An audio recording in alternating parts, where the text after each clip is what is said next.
I used to think the worst thing that could happen to a family was losing someone you love. I was wrong. The morning my billionaire grandmother died, I held her hand and promised I'd be okay. By nightfall, I was sitting in a leather chair across from her lawyer, staring at a number that made my heart stop.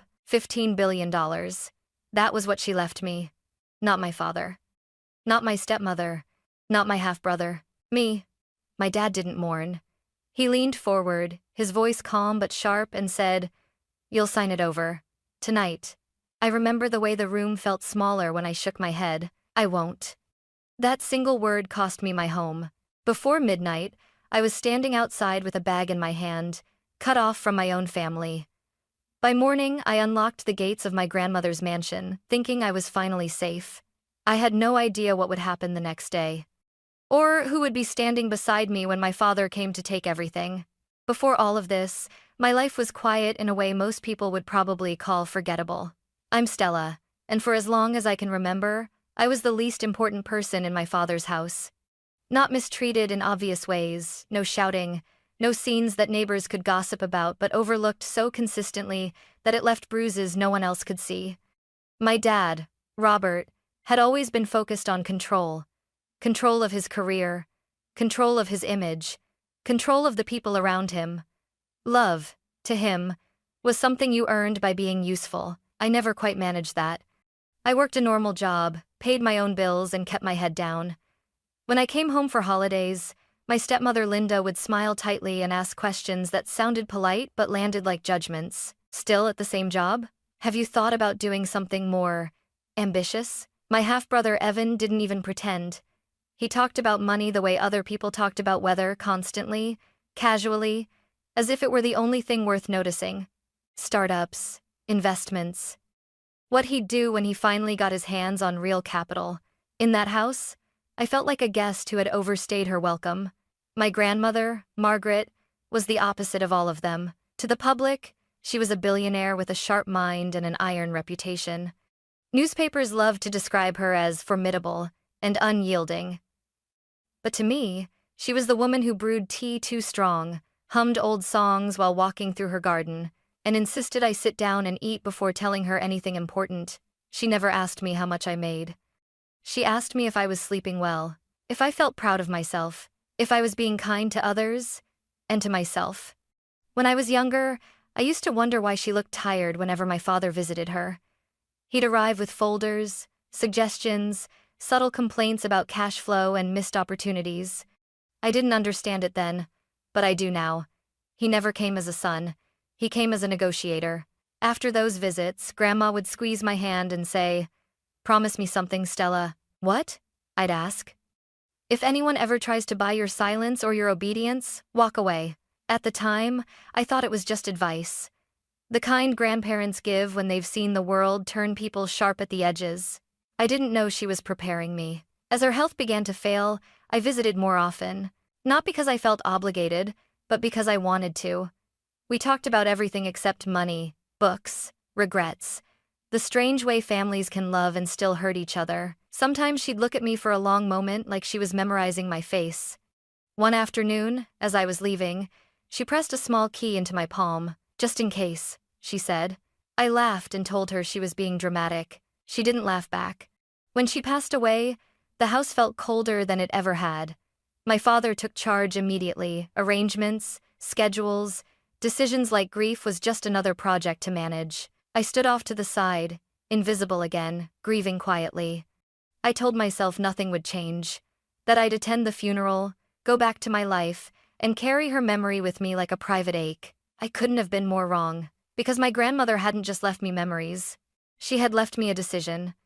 One that would tear my family apart and force me to find out who I really was when everything familiar was taken away. The will was read 3 days after the funeral. By then, the shock of losing my grandmother had settled into something heavy and dull, like a weight pressing on my chest every time I breathed. I walked into Daniel Moore's office expecting formality, maybe a polite division of assets, and then a quiet return to my life. I never imagined that room would become a battlefield. The conference table was long and polished, the kind that made you sit up straighter without realizing why. My father, Robert, took the seat at the head as if it belonged to him by birthright. Linda settled beside him, composed and watchful. Evan lounged back in his chair, scrolling on his phone, bored already as if the outcome were a foregone conclusion.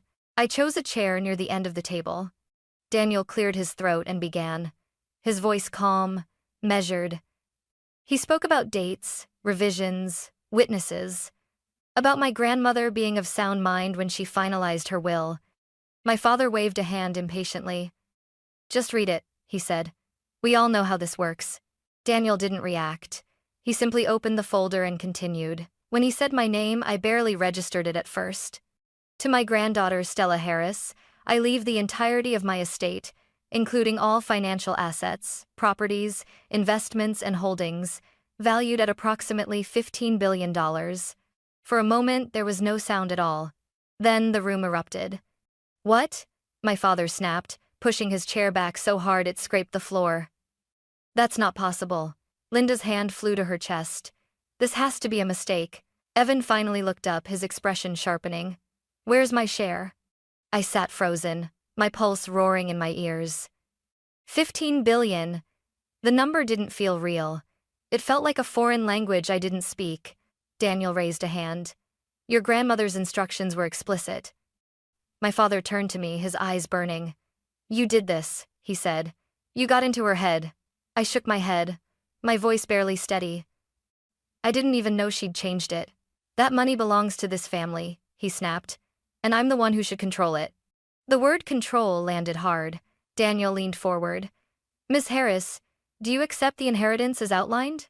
Every face in the room was turned toward me, expectant, demanding. I thought of my grandmother's voice. "If anyone ever tries to buy your obedience, walk away." I lifted my chin.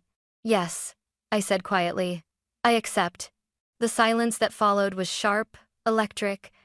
My father's expression changed then, not to grief, not to disappointment, but to something colder. "This conversation isn't over," he said. I didn't know yet how much he meant it. The real confrontation didn't happen at the lawyer's office. That was just the warning shot. It happened later that evening, behind closed doors, when there were no witnesses left to impress and no polite voices to maintain. My father told me to come home. He didn't ask. He didn't soften it with concern or grief. "Get back here," he said over the phone. "We need to talk. As a family." The word family should have comforted me. Instead, it made my stomach tighten. When I arrived, the house felt different, too quiet. The lights in the living room were brighter than usual, every lamp switched on as if this were an interrogation room rather than a home. My father stood near the fireplace, his jacket still on, his posture rigid. Linda sat upright on the edge of the sofa, hands folded neatly in her lap. Evan leaned against the wall, scrolling on his phone, but his eyes flicked up the moment I entered. "Sit," my father said. I sat. He didn't waste time. "You're going to fix what you did today," he said calmly, too calmly. "You're going to sign the inheritance over to me, and we're going to pretend this embarrassing misunderstanding never happened." I swallowed. It wasn't a misunderstanding. "Grandma chose—" "Don't say her name like that," he snapped. "You know exactly what you did. You took advantage of her age, of her emotions." "That's not true," I said, my voice shaking despite myself. "I never asked her for anything. I didn't even know about the will." Linda leaned forward then, her tone gentle, almost maternal. "Stella, no one is saying you're a bad person. You're just not equipped for this kind of responsibility. $15 billion isn't a gift. It's a burden." Evan finally looked up, rolling his eyes. "She wouldn't last 6 months managing that kind of money."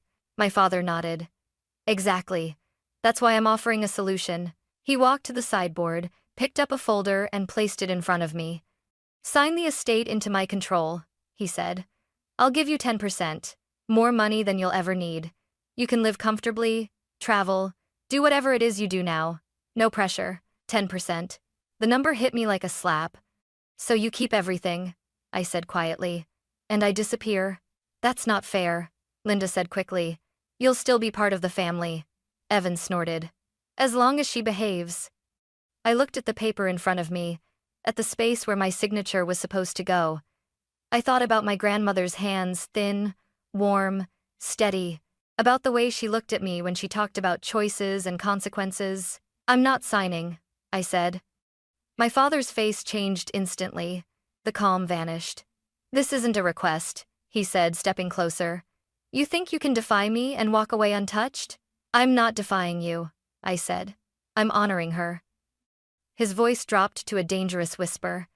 If you walk away from this deal, you walk away from this family. Hesitant jest. And that is the schemes of his pot of mentors. The room felt smaller, hotter. You're choosing money over us, Linda said, her disappointment sharp and practiced. No, I replied, my heart pounding.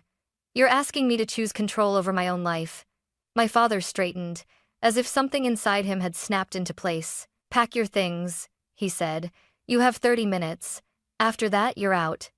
Evan smirked, already convinced he'd won something. Linda stood and turned away, as if watching me leave would be inconvenient. I sat there for a moment longer, waiting stupidly for someone to stop him. For someone to say this had gone too far. No one did. That was when I understood something I'd avoided my entire life. This wasn't about money. It never had been. It was about obedience. And the moment I refused to give it, I stopped being family. I packed in silence. 30 minutes sounded generous when my father said it, but time moves differently when you realize you're being erased from your own life. I went upstairs to the bedroom I'd slept in for years, the one that still smelled faintly of the detergent Linda insisted on using. The walls were lined with old photos I'd stopped looking at school events, forced smiles, moments that looked like happiness if you didn't know how carefully they were staged. My hands shook as I opened the closet. I didn't take much. Clothes, my laptop, a few personal papers. I skipped the things that suddenly felt meaningless gifts chosen by obligation, decorations that had never really been mine. At the bottom of a drawer, my fingers brushed against something solid and cold. A small brass key. For a second, I just stared at it. My grandmother had pressed it into my palm months ago, closing my fingers around it like it mattered more than I understood. Just in case, she'd said. I slipped it into my pocket, my chest tight, as if I were stealing something sacred. When I came back downstairs, my suitcase trailing behind me, my father was already waiting by the front door. His arms were crossed. His expression was final. You're making a mistake, he said. I looked at him, really looked at him, and realized he wasn't angry because he'd lost his daughter. He was angry because he'd lost control. Goodbye, Dad, I said quietly. He didn't answer. He simply opened the door and stepped aside. The night air hit me like a wall. Cold, sharp, unforgiving. I stepped onto the porch, my bag heavier than it should have been, my heart pounding so hard I thought I might be sick. Behind me, Linda's voice floated out, calm and distant. Don't expect us to fix this later. The door closed. Not gently. The sound echoed in the quiet street, sealing something I knew couldn't be undone. For a moment, I just stood there, homeless, cut off. The inheritance papers tucked safely in my bag, worth more than I could comprehend and utterly useless in that instant. I had nowhere to go. No plan, no safety net. Except for the key in my pocket, I got into my car and drove. The city lights blurred past as tears burned my eyes. I didn't know what I expected to feel: anger, panic, relief, but mostly I felt empty. When the iron gates of my grandmother's estate came into view, towering and familiar, my breath caught. I hesitated before turning the wheel. This place had always been hers. Warm, alive, full of quiet laughter and afternoon light. Now she was gone, and I was arriving not as a guest but as someone with nowhere else left. The key slid into the lock smoothly. The gates opened with a slow, heavy groan, like the house itself was waking up.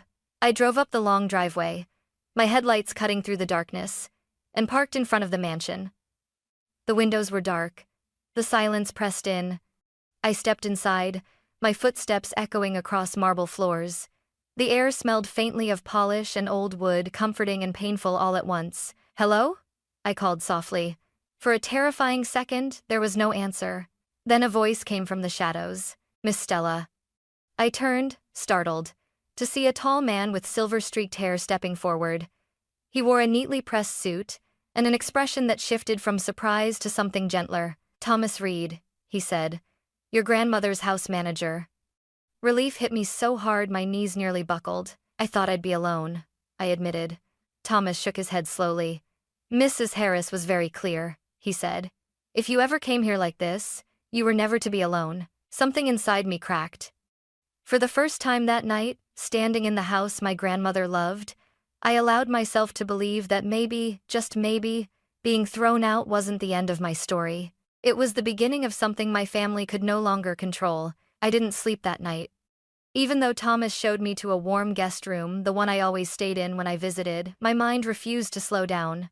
The bed was too big. The house was too quiet. Every creak of the old mansion made me think of my father's voice, sharp and final, telling me I no longer belonged. Morning light finally crept through the curtains, pale and hesitant. I sat up, still wearing the same clothes from the night before, when there was a soft knock on the door. "Miss Stella," Thomas said gently. "You have visitors." My stomach tightened. "They're not my family, are they?" "No," he replied. "Your grandmother asked for this." Downstairs, in the study, two people were waiting. The first was Daniel Moore, my grandmother's lawyer, the same calm man who had read the will. The second was a woman I didn't recognize, elegant but unassuming, with silver-framed glasses and a leather portfolio resting on her lap. "Stella," Daniel said, standing. "I'm glad you came here." The woman offered her hand. "Grace Wilson. I oversee the Harris Family Trust." Trust. The word landed differently now. Daniel gestured for me to sit. "Your grandmother anticipated conflict," he said without hesitation. "Specifically, from your father." I felt a strange mix of relief and sadness. She knew he would try to take it. "She knew he would try to control you," Grace corrected softly. Daniel opened his briefcase and laid several folders on the desk. Documents, legal seals, dates that stretched back years. "Your inheritance isn't a simple transfer of assets," he explained. "It's protected by a non-transferable trust. You cannot sign it over to anyone. Not your father, not your brother, not anyone." I stared at him. "So, even if I wanted to, I couldn't?" Grace shook her head. "Your grandmother made sure of that. Any attempt to coerce you would invalidate their claims entirely." My chest tightened. "She did all this, without telling me." Daniel nodded.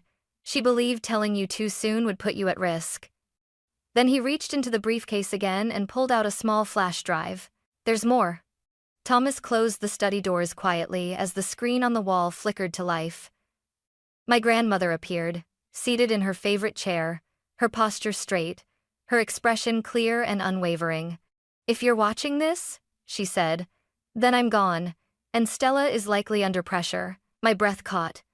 She spoke calmly, naming my father directly, not with anger but with disappointment.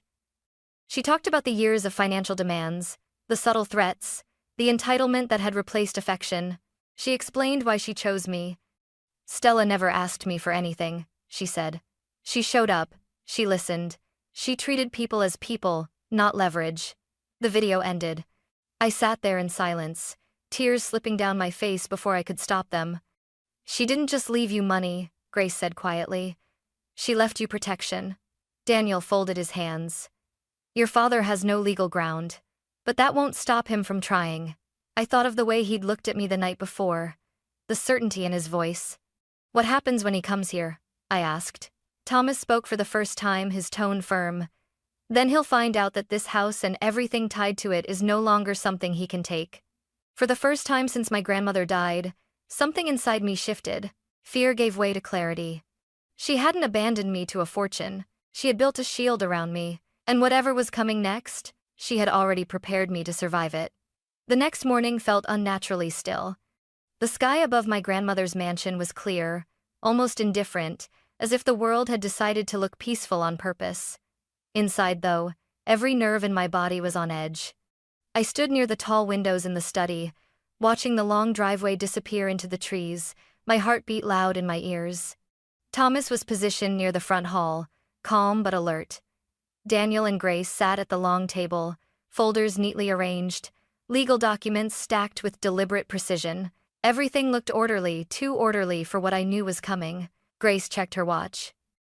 "If your father intends to act," she said quietly, "it will be soon." She didn't have to explain why. Men like my father hated delays. They hated losing momentum. And most of all, they hated being told no. The sound of tires on gravel shattered the silence.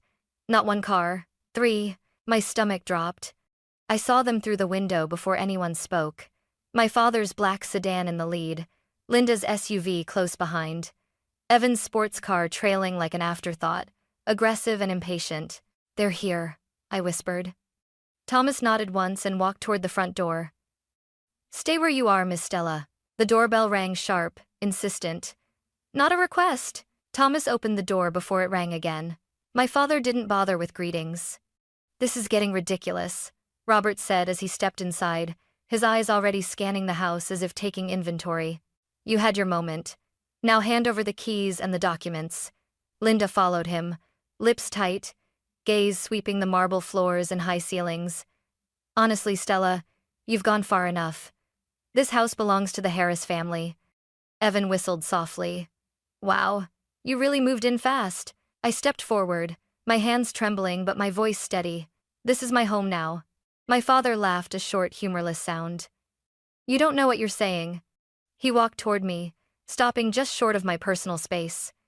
"This inheritance is beyond you. You're not qualified, you're not prepared, and you're certainly not in charge." Daniel stood. "Mr. Harris, I suggest you lower your voice." My father turned on him. "And I suggest you remember who built this fortune." Grace rose slowly from her chair. "Actually, Margaret Harris did, and she was very clear about who she trusted to carry it forward." My father's jaw tightened. "You people are manipulating her. All of you." "That's enough," I said, surprising myself. Every eye turned to me. "I didn't ask for this fight," I continued. "I didn't ask for the money. But I will not give it to someone who tried to force me into silence." Linda scoffed. "Listen to her. She's playing the victim." At that moment, Grace reached for a remote. "Since you're questioning motives," she said calmly, "perhaps we should let Margaret speak for herself." The screen at the far end of the room lit up. My grandmother appeared, seated in the same chair I had seen the day before. Her expression was composed, her eyes sharp. Robert froze. "Robert," my grandmother said on the recording, her voice steady, "if you are watching this, then you have already tried to take what does not belong to you." The room went silent. She spoke about the years of pressure, the demands disguised as concern, the way love had been replaced by entitlement. "You do not want stewardship," she said. "You want control, and that is why you will never have it." My father's face drained of color. "This is nonsense," he snapped, but the confidence was gone. Before he could say more, the front door opened again. An older man stepped inside, tall, composed, his presence commanding without effort. "Good morning," he said. "Robert." My father stared. "Judge Walker?" The retired judge nodded once. "Margaret asked me to be here if things escalated, and from what I've seen, they have." Evan took a step back. The judge looked directly at my father. "Any further attempts to intimidate or coerce Stella could be considered legal harassment, and given the trust structure, you have no claim to these assets." For the first time, my father had nothing to say. He looked around the room at the documents, the screen, the people standing beside me, and finally understood. This wasn't a negotiation. It was an end. Without another word, he turned toward the door. Linda followed, her composure shattered. Evan hesitated, then stormed out after them. The door closed behind them, heavy and final. I exhaled, my knees weak. Grace placed a hand on my shoulder. "You did exactly what your grandmother hoped you would." I nodded, tears blurring my vision. Because in that moment, I realized something profound. My father hadn't frozen because he saw power. He froze because he realized he had lost it, and I was no longer afraid of him. For a long moment after they left, no one spoke. The mansion felt different, not quieter, but lighter, as if something heavy had finally been lifted from its walls. I stood in the center of the room, my heart still racing, replaying my father's face in my mind. The shock, the disbelief. The moment he realized this wasn't a battle he could win, I thought I would feel triumphant. Instead, I felt empty.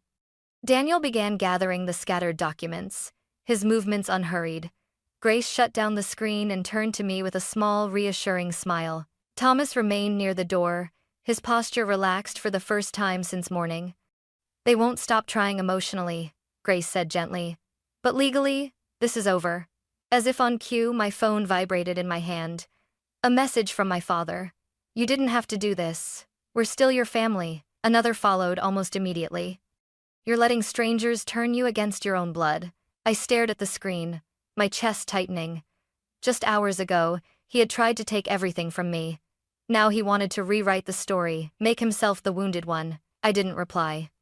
Over the next few days, the messages kept coming. Some were cold and threatening.